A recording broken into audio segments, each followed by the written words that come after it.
மனத்தில் உண்மையான இரக்கம் உள்ள சிலர் தீமைகளின் காரணத்தை அடியாளம் வரை சென்று ஆராய வேண்டும் என்ற கருத்தை புரிந்து கொண்டிருக்கிறார்கள்.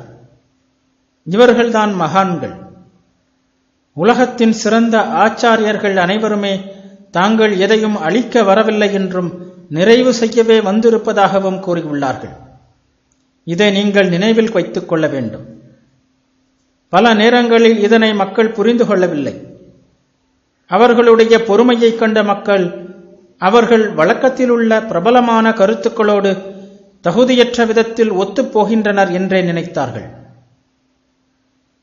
மேலான இந்த ஆச்சாரியர்கள் கோழைகளாகவும் தைரியமாக எடுத்து சொல்லும் உறுதியற்றவர்களுமாகவே இருந்தார்கள் என்று இன்றும் சிலர் சொல்வது என் காதில் விழுகிறது. ஆனால் உண்மை அதுவல்ல. இந்த உலக மக்களை தங்கள் குழந்தைகளாகவே நினைத்த அந்த உயர்ந்த ரிஷிகளுடைய எல்லையற்ற அன்பின் சக்தியை மத வெறியர்களால் புரிந்து கொள்ள முடியவில்லை.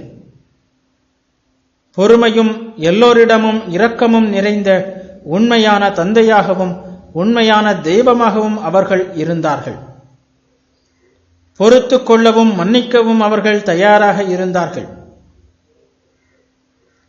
மனித சமூகம் எப்படி வளர வேண்டும் என்பது அவர்களுக்கு தெரியும். எனவே பொறுமையுடனும் நிதானத்துடனும் உறுதியுடனும் அவர்கள் தங்கள் பரிகார முறைகளை சமுதாயத்தில் பரப்பினார்கள். மக்களை பயமுறுத்தவோ மற்றவர்களின் கொள்கைகளை மறுத்து பேசவோ செய்யாமல் மிகவும் அன்புடனும் மென்மையாகவும் படிப்படியாக மக்களை உயர்த்துவதன் மூலமே அவர்கள் இதனை செய்தார்கள். உபநிடதங்களை எழுதியவர்கள் இப்படிப்பட்டவர்கள்தான். கடவுளை பற்றிய பழைய கருத்துக்கள் புதிய முன்னேற்றமடைந்த தார்மீக கருத்துக்களுடன் ஒத்துப்போக முடியாது என்பது அவர்களுக்கு நன்றாக தெரிந்திருந்தது.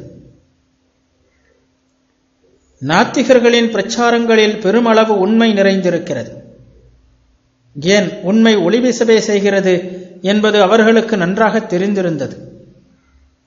அதே வேளையில் மணிகளை கோர்த்து நிற்கும் நூலை அறுத்து எறிந்துவிட்டு ஆகாயத்தில் ஒரு புதிய சமூகத்தை அமைத்துவிடலாம் என்று நினைப்பவர்கள் தோல்வி அடைவார்கள் என்பதையும் அவர்கள் நன்கு புரிந்து கொண்டிருந்தார்கள். நாம் எதையும் புதிதாக தோற்றுவிப்பதில்லை, இருப்பதை இடமாற்றுகிறோம், அவ்வளவுதான். புதிய பொருட்கள் எதையும் உண்டாக்க முடியாது. இருக்கும் பொருட்களின் நிலையை மாற்றலாம், அவ்வளவுதான். விதை பொறுமையாக மெதுவாக மரமாக வளர்கிறது.